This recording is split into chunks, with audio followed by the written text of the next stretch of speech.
Vamos a hablar un poquito sobre los factores de desarrollo de Mesopotamia.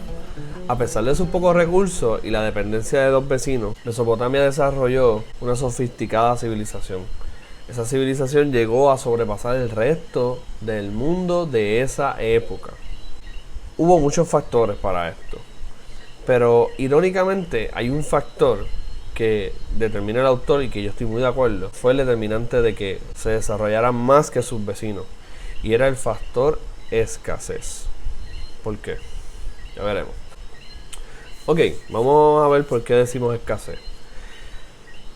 A pesar de que los terrenos de Mesopotamia eran planos y tenían ríos, había poca lluvia. Al haber poca lluvia, ya sabemos, ¿verdad?, que no hay forma de tener agricultura. Para eso entonces se tuvo que desarrollar unos sistemas de irrigación bien complejos. Aquí tenemos, ¿verdad?, unas imágenes que tomé del internet de cómo tenían que desviar un río para regar, hacer riegos para las plantas. Sin irrigación, la vida misma estaba amenazada. Por esta razón se requería la necesidad de colaboración, que en este caso se presentó en forma de extensivas burocracias. O sea, que el gobierno tuvo que intervenir y crear, ¿verdad?, oficiales que entonces se encargaran de cómo iba a funcionar el crear estos canales o estos sistemas de irrigación. Esto entonces dio lugar al avance de la cultura que se riega entonces por toda esa región. Toda esa región tenía esa característica.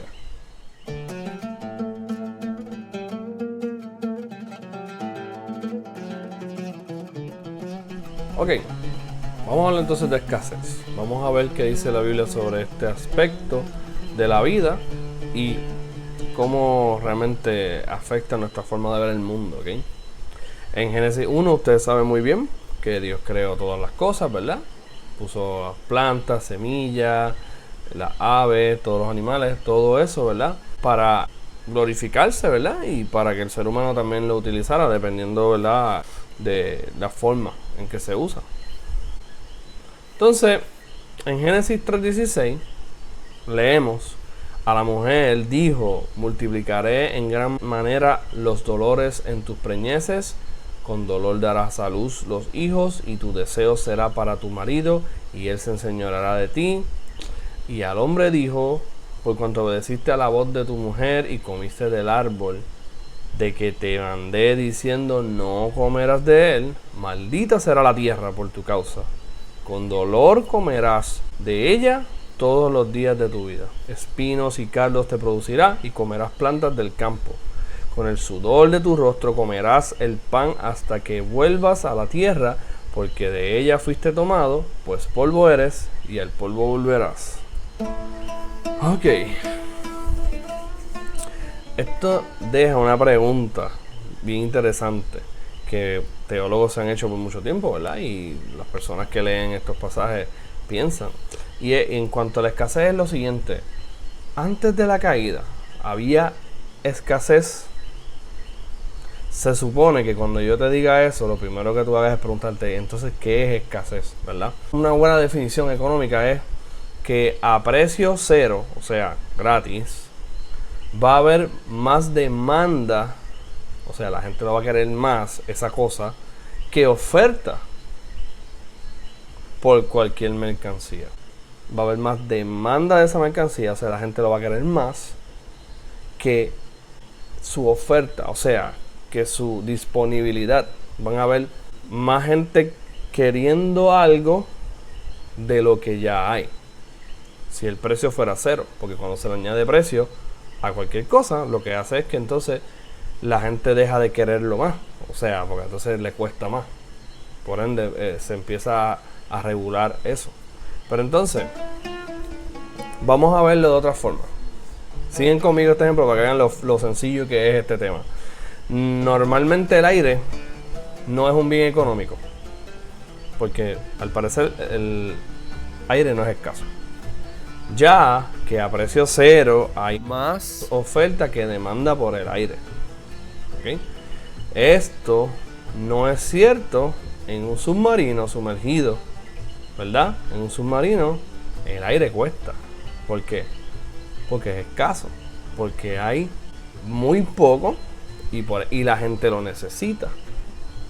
O el aire también en una cumbre, en una montaña alta, es escaso, ¿verdad? Así que ahí se convierte en un bien económico y tienen que usar tanques de oxígeno o tanques de oxígeno a un buzo, ¿verdad? Ahí es diferente porque debajo del agua no hay aire, ¿verdad?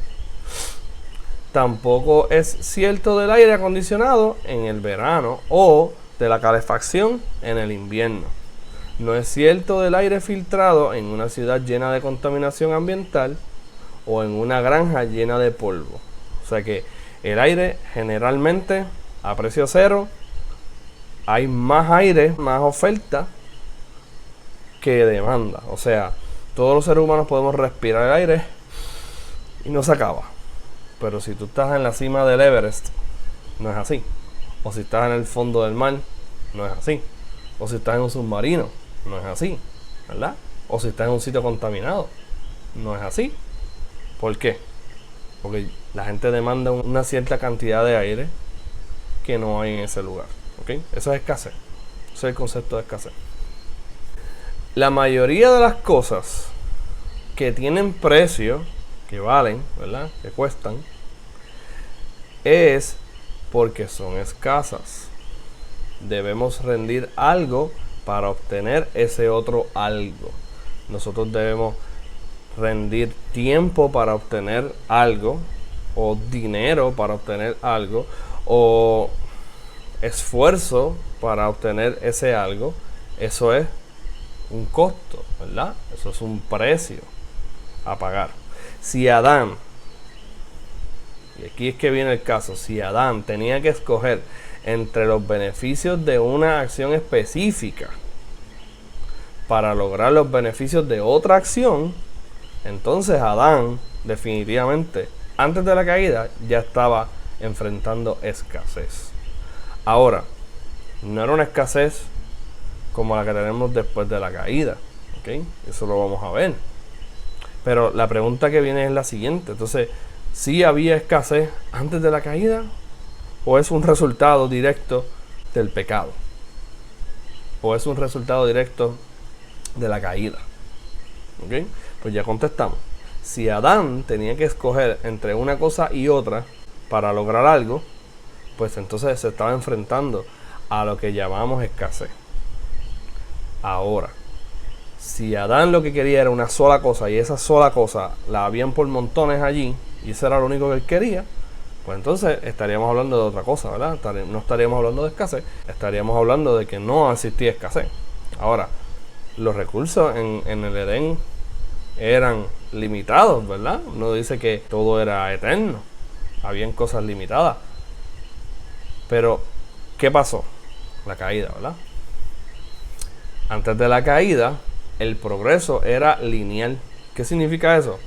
Que el progreso del ser humano en obedecer a Dios cuando Dios dijo que se multiplicaran, que sojuzgaran la tierra y todo eso, era continuar lo que ya Dios había dejado, como decimos aquí en esta isla tan bella, todo planchado. Dios dejó todo ya preparado en el jardín del Edén. Él dejó un huerto del Edén. Dios no puso a Adán en la jungla, en el matojo, o en la selva. Él lo puso en un huerto, o sea que ya Dios lo había cultivado y ahí Adán iba a practicar lo que iba a continuar haciendo sus generaciones, expandiéndose por el mundo, ¿verdad? Así que se supone que fuera lineal, o sea que fuera poquito a poco en obediencia a Dios, usando esos recursos que Dios le dio, pero ya el trabajo duro Dios lo pasó primero, así que Adán lo que tenía que hacer era continuar lo que tenía allí en el Edén, expandiéndose. O sea que el Edén se supone que sea ese lugar donde Dios te dio algo y se siguiera expandiendo por todo el mundo. Si lo pudiéramos ver físicamente, sería como que si el Edén fuera aquí, que hay gente que piensa que sí, pues entonces el Edén se supone que fuera por toda la tierra. Ahora, después de la caída, el progreso se convirtió en algo cíclico. ¿Ok? Llovió por primera vez. Hubo catástrofes después. Había muerte. Los animales se comían unos a otros. Por ende, había menos animales. El ser humano experimentaba frustración y otras cosas, ¿verdad? Por ejemplo, antes de la caída, el trabajo era placentero. Porque el trabajo, aunque había que hacer algo, por eso yo dije que sí había escasez, había cierto nivel de escasez. Había que hacer algo. Adán no podía hacer dos cosas a la vez. Pero era placentero ese trabajo. Lo que había que hacer era obedecer a Dios y continuar.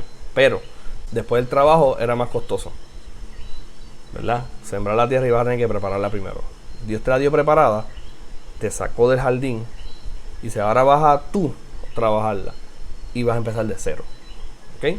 Entonces era menos eficiente el trabajo por esa razón y menos placentero, porque entonces ahora lo que se supone que te tomara tal vez un día en trabajo, lo cual entonces hace que el trabajo sea algo más placentero porque logras tu objetivo con menos esfuerzo o menos sudor, o en el caso de la mujer con menos lágrimas, ¿verdad? Hablando del caso de la preñez.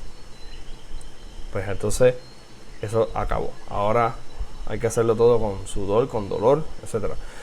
Luego de la caída, los límites puestos por Dios eran bendición porque actúan como restricción de la maldad. Entonces aquí entramos en el último detalle que quería tocar sobre la escasez en este tema. La escasez Dios la introduce al ser humano después de la caída. ¿Por qué?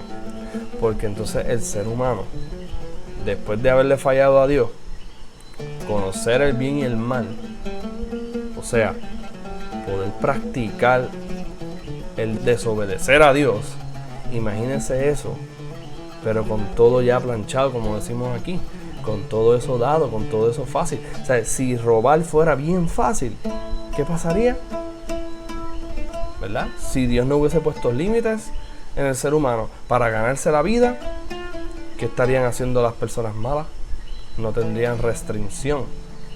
Si Dios hubiese dejado a Adán y a Eva en su pecado, en el jardín del Edén, ¿qué iba a suceder? ¿Qué iba a suceder? Yo creo que esa respuesta, ¿verdad?, es un poco sencilla. Pues entonces iban a hacer una maldad multiplicada. ¿Por qué? Porque entonces tenían maldad y no tenían restricciones. ¿Okay?